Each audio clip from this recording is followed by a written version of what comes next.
It's Bullseye. I'm Jesse Thorne. My guest, Pete Holmes. He's the creator and star of HBO's Crashing. It's semi-autobiographical. He plays Pete, an aspiring comedian living in New York. And at the beginning of the series, he leaves his wife.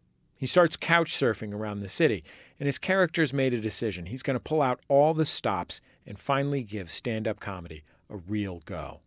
A lot of the show's based on Pete's real life. He really did get divorced at a young age. He really did start out in the New York comedy club scene. As a stand-up, Pete's observational in the tradition of comics like Jerry Seinfeld and Ray Romano. He's bright, cheerful, kind of goofy, and a lot of fun to watch. Pete also put out a stand-up special late last year, also on HBO. It's called Faces and Sounds. Here's a little bit of it. I'm an easy laugh. I am an easy laugh. I don't know why people always make fun of people that are easy laughs. They're like, look at that idiot walking around chuckling and feeling joy and silliness through all of his days. What a moron. Worse than that, people are proud of being hard laughs. Hard laughs. They go around like, yeah, I laughed at that movie, and I'm a hard laugh. It's hard to make me laugh. I'm like, yeah, work on that. What are you, Nosferatu? Let some sunlight onto your soul. Like, no, I got barbed wire around my heart. Nothing gets in or out. You gotta trick me to make my joy noise. Is that my special? Yeah, that's your special. That's you doing comedy, Pete. It sounds great. Pete Holmes, welcome to Bullseye, by the way. I wasn't sure if you... Thank you very much, Jesse. I wasn't sure if you had found some other time I had performed that bit or something. And I was hoping, secretly, that was my special because I was like, oh, good. Like, I sound relaxed. You know what I mean? When you're doing a comedy special, it's so juiced. And there's 1,000 people and there's cameras. And I was like, oh, good. It sounds like a regular show. You've seen your upcoming HBO hour-long I've comedy seen it once special, or twice. Right? You didn't just go out on stage and then leave and like, oh, I hope somebody does something with that, right? We did have such a good team. My first special, Nice Try the Devil, I saw maybe 1,000 times. I was involved in the editing. To be frank, that one required some sweetening. You know what I mean? Adding laughs, because I was just like, I've done this hour 100, 200 times. And when we taped it, I just didn't think... I can be cocky sometimes about my stand-up, and I was like, they just weren't laughing when I know most audiences laugh. Like, let's say I had done it 200 times. 198 times people would applaud at this bit or laugh in a certain way, because there's all this like language to laughter, and they do this sort of titillated, high-pitched laugh. Like, I knew I had done it so many times. And then when I taped, this is for the old special, there just maybe wasn't a laugh there. And I was like, well, that's unacceptable. So even though I think most people would consider sweetening to be cheating, and I understand that, I was trying to make a special that represented what it was like most of the time. And that the taping was a bit of a fluke. But with this one, Faces and Sounds, it was just a dream show. So I did it. I let them edit it. I watched it. I showed it to a couple friends. But I haven't seen it enough times.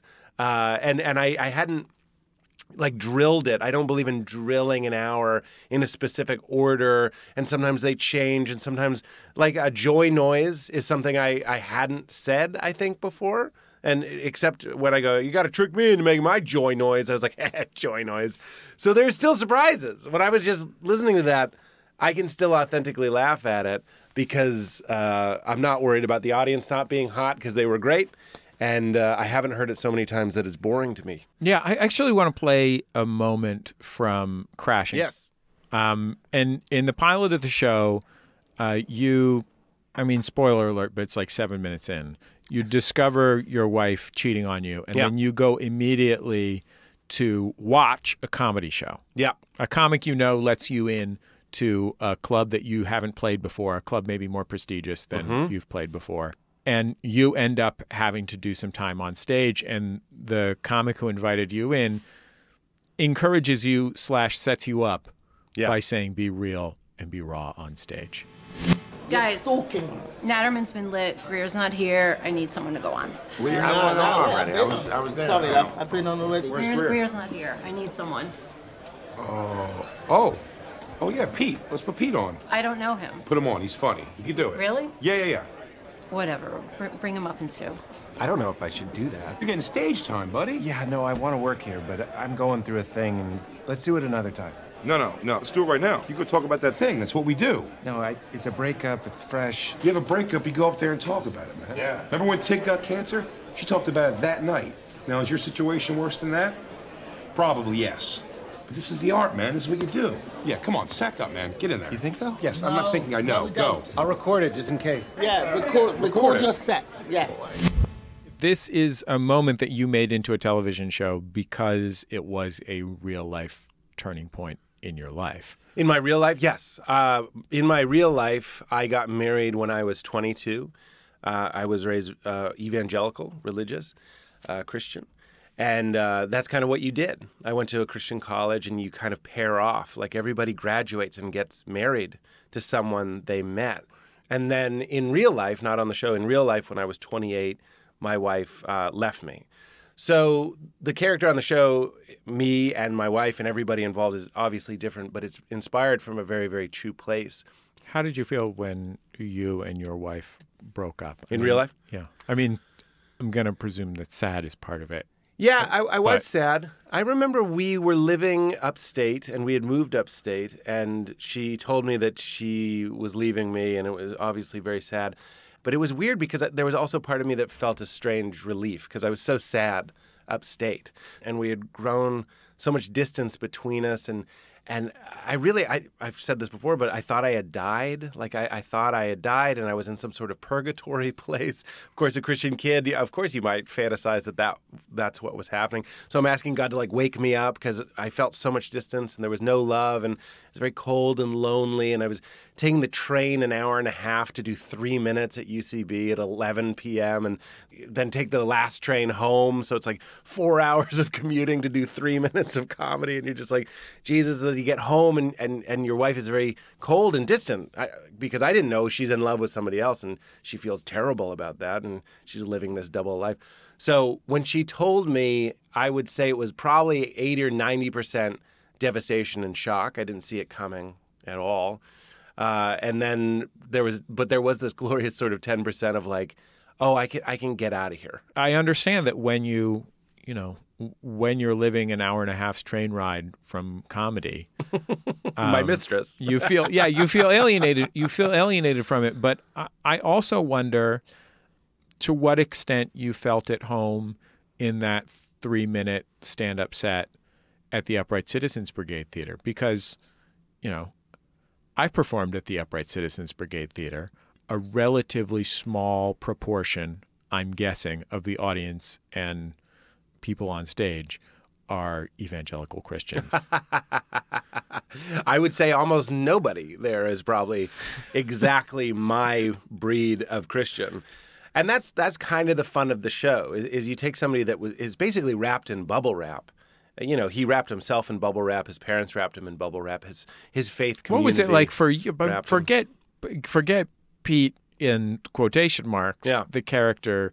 What was it like for you? Like, did you feel at home in that world? To what extent did you, especially when your life first hit that big turn when you were 28? I absolutely. That was my kind of secret, I guess, was that I never feel more alive or at home than when I'm with comedians or doing stand-up. To this day, I joke that if my girlfriend and I have kids, the children should ask me for whatever it is they want after Daddy's done a set, because I've never done hard drugs, but it's got to be like that. I mean, it's this incredible, invincible, wonderful seen, you feel heard, you feel like the audience was seen and heard. It's very uniting. There's a lot of solidarity. There's a lot of beauty. There's joy. There's interconnectedness. It's kind of everything. I feel like the meaning of life is kind of encapsulated sometimes in really good comedy. It's like you want to be heard, the audience wants to be heard, and everybody's looking at each other for one brilliant moment and being together in one brilliant, kind of like at the end of Avatar when they're all holding. That's what a room full of laughing people can be. But then also, growing up in a community, and I don't want to poo-poo the evangelicals, but you just didn't get the same, and I'm sure from talking to countless comedians, you didn't get the same premium of like truth-telling, honesty, like talking about their shadow selves, talking about their dark sides, talking about their weird feelings and habits, which everybody has. So suddenly I'm with these people who, instead of steering away from a topic because it's too touchy, they drive right into the thick of it, and then we laugh about it. I'm talking about offstage. It's Bullseye. My guest is Pete Holmes. He stars in the new HBO show Crashing, which premieres February 19th. Did you ever have the kind of personal relationship with God or Christ that is so central to many evangelical Christian people's lives? That's a great question. I thought I did. I absolutely thought I did. I would say I guess everybody, wherever they're at currently, probably thinks they're closer to the ideal that they've always been going for. Hopefully that's so. You know what I'm saying? Like now I feel much closer to being able to commune with some sort of cosmic energy of the universe, whether we look at that from a materialist perspective or a spiritual perspective. Whatever's happening, there's a way to feel very connected and energized by the electrons dancing in your body. And we've all experienced that transcendence through art or music or comedy or conversation or whiskey. You know, like these things can help us get there. And when I'm in that space now, I look back at what I used to claim as Christ, and I was like, oh, that's not even close. I'd like to say in 10 years, I'll look back at what I'm doing now and say that wasn't even close. I'd like to keep moving closer and closer to some sort of union to the source of the universe. But when I look back at 22-year-old Pete who was getting married, his Jesus was the polite Jesus, was nice Jesus. Loving people, but in kind of like it was a friendly God. And now it continues to mature. But it was like my imaginary friend. And I don't mean that to say Jesus isn't real. I just mean that's how I treated him.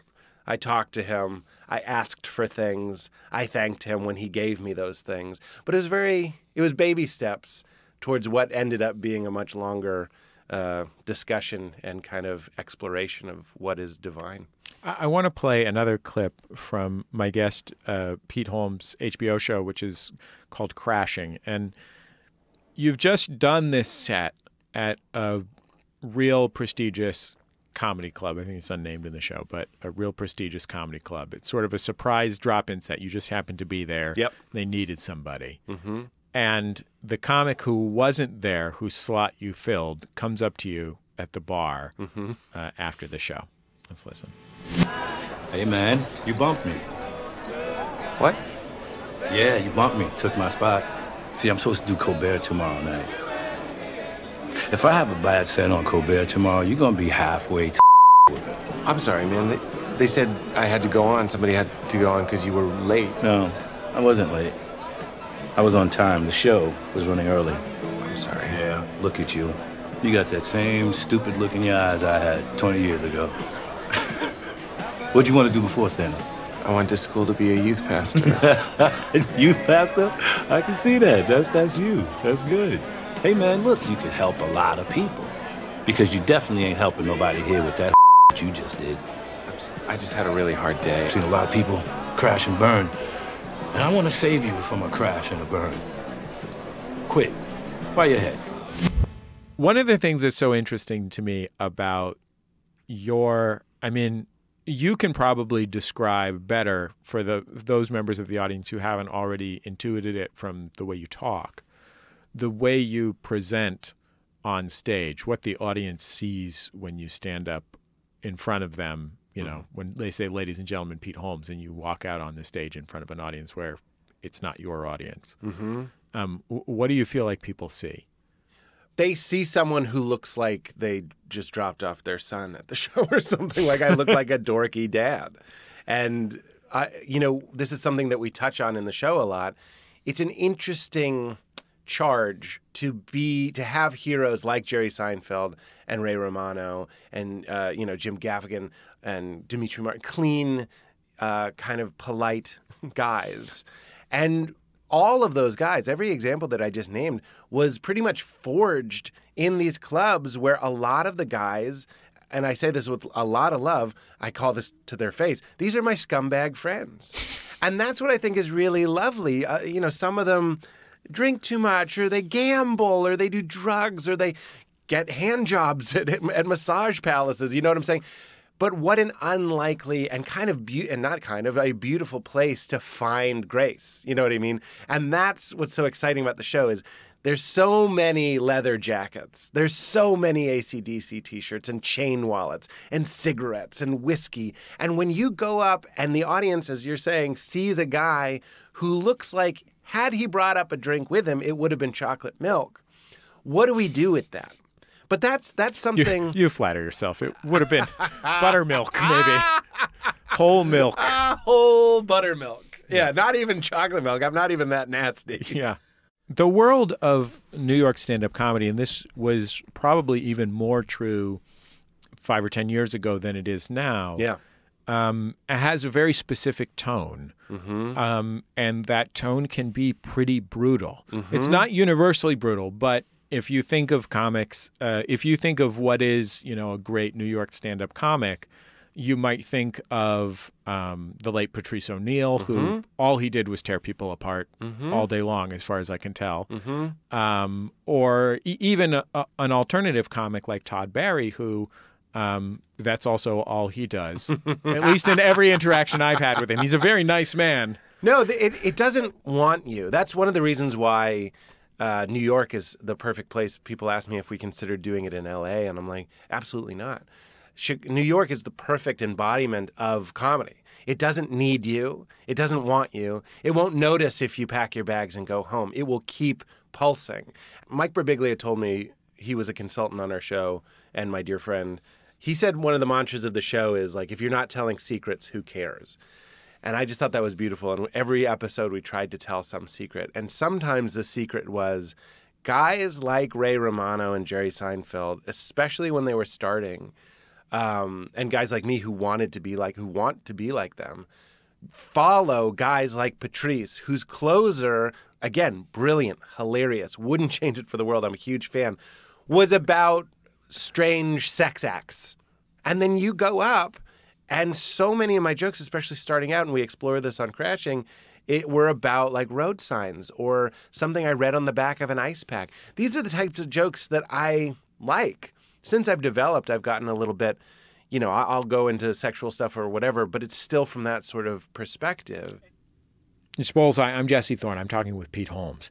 He created and stars in the new HBO show, Crashing. It debuts this Sunday, February 19th. He also hosted the Pete Holmes Show, a talk show that ran for 2 seasons on TBS.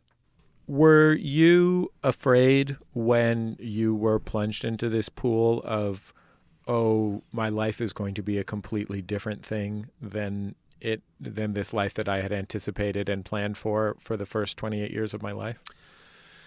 Yeah, I guess I was afraid. I was afraid on a very basic level. I had never paid a bill. I had never found my own apartment. What were you scared of? I mean, was your biggest fear that you were like culturally out of place and physically uncomfortable? Yeah. Or were you afraid on a deeper and more profound existential level as well? I mean, it becomes very real. You know what I mean? When you have a partner and you're there and you're safe, it really feels like you're playing comedy. And now you're really like rubber meets the road. This is the driver's test. We're either going to get our license or we're not. I remember just thinking it was so preposterous that I was going to have sex with someone else. My wife was the only person I had had sex with. And you'd think, and this is another attitude that I'm excited to represent on Crashing, most movies or TV shows, which I love, a lot of these movies and TV shows, a guy's girlfriend or wife leaves, the next scene is going to be a montage of him having sex with random people. So there's almost this silver lining. It's like, well, the bear was in the cage, but now the sad bear is out of the cage, and that bear is going to go get some honey. When you're me, you just don't feel that way. It's actually very sad. You're like, I can't believe I'm going to have to go and meet a girl and be like, where are you from? Like, it almost made me want to like throw up at the time to say, how many brothers and sisters do you have? Like, starting again? I often think that if my wife, God forbid, were ever to leave me, she and I have been together since we were seniors in high school. Oh my goodness. So you know exactly what I'm talking about. Yes. Who would I be in the world? Yeah. No, that's exactly it. Or if she was in a plane that crashed and she disappeared from my life. Yeah. once I was done crying 2 years later. Yeah. I have Who would no you be? idea what that person is. And I'm not here to say that you're in a codependent relationship. I don't think you are, because you seem Thanks, like Pete. I a appreciate that. realized person in a beautiful way. But I was absolutely. That's the pull quote. That's the pull quote from this week's episode. Jesse seems like a realized person in a really beautiful way. Yes, there you go. Put it on your fridge. Yeah. But I was in a codependent relationship, for sure, hugely. There was a joke that got cut from the script, but I'm sure we'll find a home for it. And it was something that happened in my life. As someone said, "Did you read Codependent No More?" And then I said, I wasn't joking. I said, "We were going to read it together." That's just true. That's who I was. And I actually went through a number of codependent relationships before I had the necessary single time to do your own damn dishes and buy your own groceries and realize that you have to vacuum your car. I'm not saying my partners always did these things, but you need to pay the bills and you need to occupy your mind. You need to make plans and feel like what it's like to just be on your own. That was very essential. A couple years ago, you made a late night show for TBS called The Pete Holmes Show. Mm-hmm. And it was a very unusual and ambitious show. It was a half hour and, it was not generally topical. Mm-hmm. It couldn't be. The conversations in the interviews were very personal and often with friends of yours. Mm-hmm. There were sketches and other things that were very ambitious about it. It got canceled halfway through the second season. Mm-hmm. In fact, it got canceled, I think, a few months before it stopped airing on television. It did, yeah. What was it like for you to have that moment that everybody wants? That moment where, it's like the moment where David Letterman leaned over to Ray Romano and said, "Let's make Everybody Loves Raymond," mm-hmm. Because he killed in that one stand-up set. Mm-hmm. You had a moment where Conan O'Brien said, "Why don't you do the show that comes on after me?" Mm-hmm. It had your name on it. You tried mm-hmm. to do a lot of things that were different, and it failed. Mm-hmm. What was it like for you to be in that place where you had built everything towards this goal, mm-hmm. and it just didn't work out? It's funny, not to be contrarian, I don't consider it a failure. I don't think you think I consider it a failure either. It did fail. You're completely correct. But we did... It's a very funny show. I appreciate that. I think we did... I forget how many episodes we did. 80 or something? Maybe it was more than that. I don't know. But we did a lot of episodes. And there is a spin doctor in my head that will find the positive angle. And the positive angle that I found that I stand by is we did exactly the number of episodes we could have done with those restraints and that budget and that schedule before the show would have started eating itself and becoming like a joke. It wasn't necessarily an infinitely sustainable model. I was very grateful for the show, but the whole time we knew there was something a little bit off about the whole thing. We were on after Conan, but we didn't tape the same way Conan did. Conan taped during the day, it aired that night. We taped during the day, we taped another one, then we taped another one, and those would air in 4 months. You know what I'm saying? So I'm talking to people in July, and we're joking about Halloween. That's a weird experience. It's not exactly what I think people thought, and it's not necessarily what I thought the show was going to be at the beginning. I want to know sincerely, did your inner spin doctor, who I will choose to call your inner cognitive behavioral therapist, actually convince you of this fact when they called you and said, "Hey, the Pete Holmes Show is off the air"? Like, how quickly did my inner cognitive therapist kick in? And how effectively? I will... It's not a bad story, and it leads to crashing. They called me, and I just assumed we were coming back. And I was so cocky, I was sitting on the toilet. I was like, I'm just going to go to the bathroom while I take this call. So they called, and my manager's like, they're not picking it up. And of course, just like my divorce, it's very similar. It's a loss. You go, oh, shit, 80%. I'm going to say 80% with my wife, 80% with the show. Then there's this 20% that you're kind of like, okay, what's next? What are we going to do next? And with my divorce and with the show getting canceled, I have these thoughts where I'm like, aren't I supposed to drink? Isn't that what you do? In my experience, you don't drink. You get to that eventually. But with the show, we didn't go like, oh, let's go get messed up. My producer, Oren Brimmer, came over and we kind of commiserated and we broke it down. We kind of helped each other, cognitive therapy each other.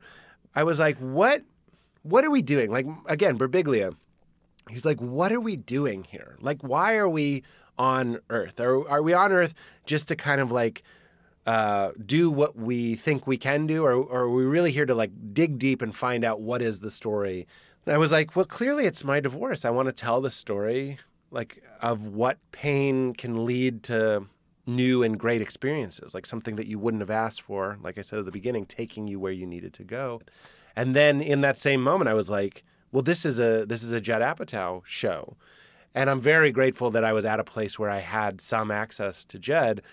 So that was a Wednesday. And then on Friday, he was shooting Trainwreck. They told me he had 15 minutes at 7 a.m. on Friday. And I flew to New York Thursday, and I flew back Friday night. And we had 15 minutes, and we spent the first 14 talking about the movie, talking about stand-up, whatever, shooting the baloney. And then in that last minute, I was like, I'm coming to you with this idea not because you can make it happen, but because I think this is your kind of idea. It's about comedy. It's a coming-of-age story, and it has heart. And I really think you'll like it. And he did like it. He said, go home and write 20 pages of everything you remember from what it's like to get divorced, just everything you could possibly remember. And I think I sent it to him the next day or 2 days later, and then we pitched it to HBO. Judd teases me that all I did in the pitch was talk about philosophy and Joseph Campbell and Ram Dass. I was just telling HBO what the show was really about. And he was like, Jesus, man, you gotta be funny in these meetings. Like, he thought for sure we had blown it. He wasn't mad. He was just like, come on, man. He told me, he was like, when I pitch Girls with Lena, like, Lena just is Lena. Like, she's like Hannah. She's just funny and quirky. And so she showed them, by virtue of being there, what the show would be. But I'm a grown man. I'm 37, and I'm talking about the 28-year-old version of myself, which is kind of who I'm playing. So it's not that. Instead, I'm like dissecting what the show is. But, you know, I love HBO, and I took a chance, and I knew they would appreciate what the show is actually about. And then it ended up being very funny, so everybody wins. Well, Pete Holmes, thank you so much for taking all this time to be on Bullseye. It was so fun to get to talk to you. Bullseye? I thought I was hitting a ball, hit a target. I was talking to Pete Holmes, not Jerry Seinfeld. He was just here. Ah. Well, thank you, Jesse. This is so fun. Pete Holmes, his new TV show, Crashing, premieres this Sunday, February 19th on HBO. HBO is also home to Pete's latest stand-up special, Faces and Sounds. You can stream that now.